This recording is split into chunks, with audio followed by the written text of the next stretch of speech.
සුබ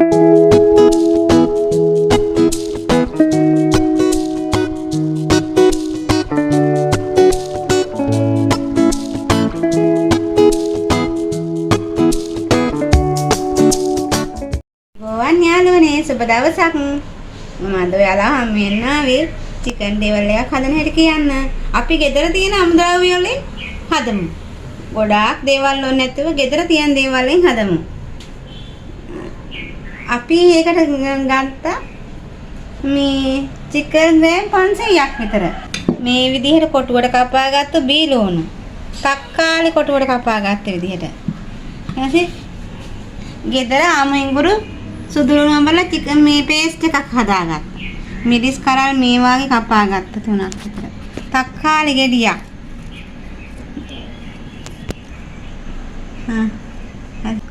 රාම්පේ කරපිංචා. ගම් මිරිස්. ලුණු සුවල්පයක්. පොල් තෙලුත් අවශ්‍ය. තව ඔයාලට පුළුවන් නම් මාළු මිරිස් ටිකක් කපාගත්තද හරි. අද මම ගෙදර තියෙන දේවල් වලින් හදන්නේ. අපි දැන් මේක හදාගන්න ඉති බලමු. අපි ඉස්සෙල්ලා මස් ටික භාගයට තඹගමු.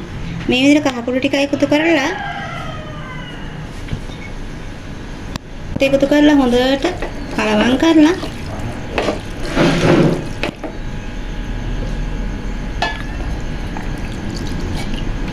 වතර මේ වගේ තමයි තඹගමු. මේ තඹ ගැනීමේ වාසිය වෙන්නේ මස් බදිනකොට ගෙදරට ඇතිවෙන දුගඳ ගතිය, පිළිගඳ ගතියක් නැති වෙනවා.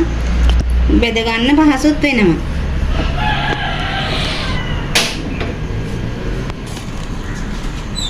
අපි තක්කාලි සෝස් එක හදාගමු. දැන් මේකට උණු වතුර ටිකක් මේ වගේ තක්කාලි ගෙඩියට දාගමු. තක්කාලි ගෙඩිය කොටු යන්න දෙක පහසු වෙන. මේ විනාඩි දෙකක් විතර තියාගමු. දැන් ටික උඩ අත්ත තැමුණා අනිත් පැත්ත මේ වගේ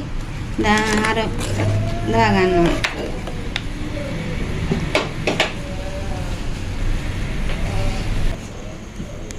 උණු වතුරට මේ තක්කාලි ගෙඩි දාගත්තාම මේ විදිහට සුද්ධ කරගන්න පුළුවන්. අපි දැන් මේක සිහින්ම කපා ගමු. නැත්තම් සෝස් එක හදද්දී තක්කාලි ගෙඩි ටික විතර ඉතුරු වෙනවා.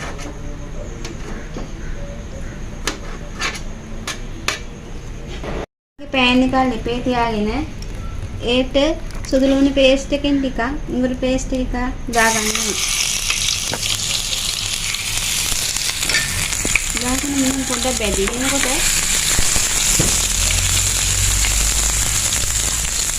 අපි සුද්ධ කරගත්ත තක්කාලි ටික මේ විදිහට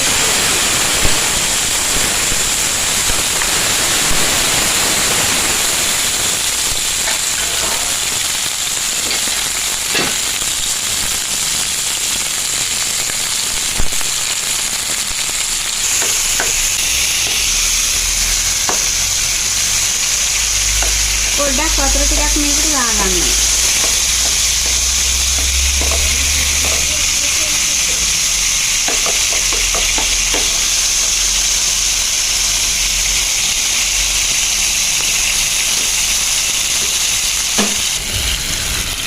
ඊළඟට මිරිස් පොඩි ටිකක් මේකට දාගන්න.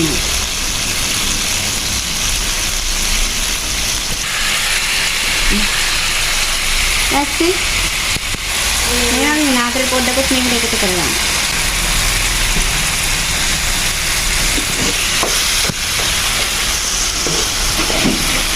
දැන් මගේ සෝස් එකේ තක්කාලි ටික හොඳට දිය වෙලා තියෙනවා.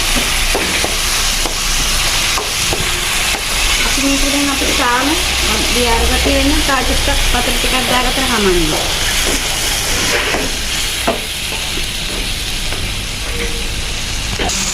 ඊට පස්සේ සීනි දෙකක් විතර දාගන්න.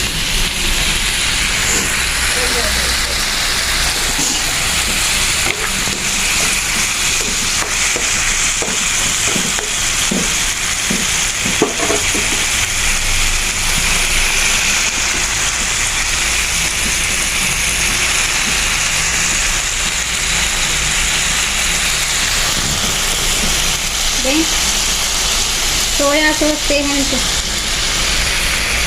මොනක් විතර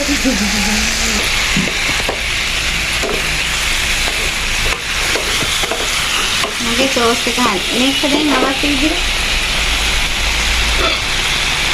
උණු කුඩු ටික එකතු කරගන්න.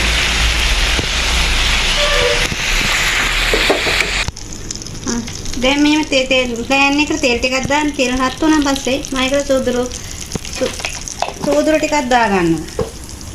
මම දැන් ගොඩාක් තෙල් දාන්නේ. මගේ මස් ටික තැම්බිලා තියෙනවා.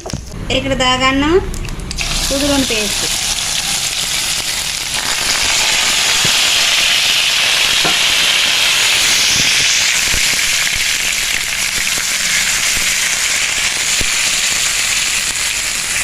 දාගෙන මස් ටික දාගන්නවා.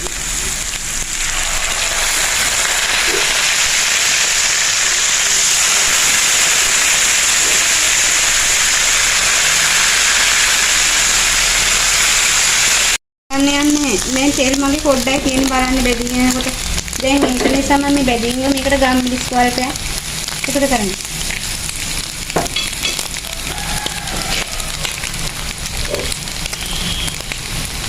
සාතාන දුන්න ටික කොට එකතු කරනවා. දුන්න ගොඩාක් එකතු කරන්නේ නැහැ. අපේ සෝස් වලට එකතු කළානේ. ඒක නිසා.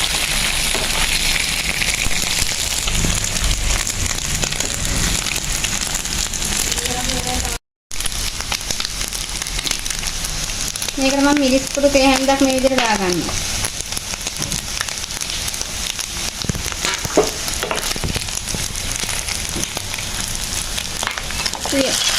මිරිස් ටික එකතු කරගන්න.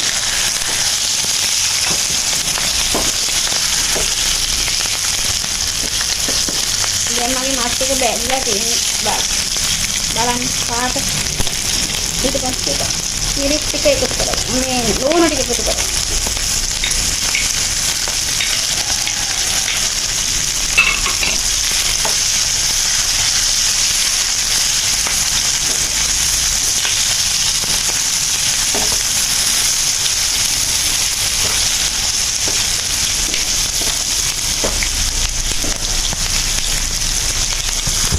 උණුටික භාගයට තැම්බුණා වගේ නේද?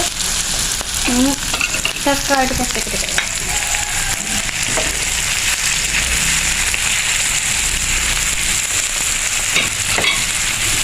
දැන් තෙල් නෑ මම තෙල් ගාන තෙල් වෙනම මම දෙපාරක් දැම්මේ නෑ.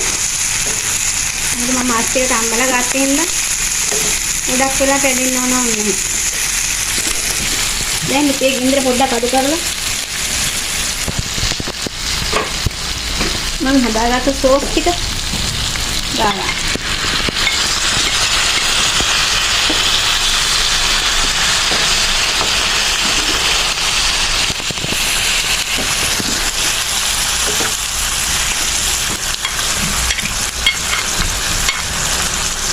මේ මම හදාගත්ත චිකන් ඩෙවල් එක මේ ඔයාලට තව මේක රත් පාට වගේ වුණ නම් තව තක්කාලි දෙකක් විතර එකතු කරලා සෝස් හදාගත්තාම හරි. ඉතින් මෙන්න මගේ චිකන් ඩෙවල් එක. ගෙදර තියෙන දේ මම සෑහීමටපත් වෙලා මේ අරවක් චිකන් ඩෙවල් එක මේ විදිහට හදාගත්තා. අපි ගෙදර තියෙන විදිහට සෑහීමටපත් වෙමු. ආර්බුද කාලේ අපිට නෑ කියලා දුකෙන් ඉන්නේ නැතුව පස්සට හදාන අපි කමු. සතුටින් ජීවත් වෙන්න. ඉතින් යාළුවනේ ඔයාලත් මේ විදිහට හදලා බලලා රසයි නම් මට කමෙන්ට් එකක් දාගෙන යන්න අමතක කරන්න එපා. ඔයාලයි කමෙන්ට් මට ගොඩාක් වැදගත් වෙනවා. මගේ සතුට මං ඊය බලාපොරොත්තුෙන් ඉන්නවා. මට ලයික් එකක් දාන්න යන්න අමතක කරන්න එපා. තව මේ වාගේ වීඩියෝ බලන්න තව කෙනෙකුට බලන්න ෂෙයා කරන්න යන්න.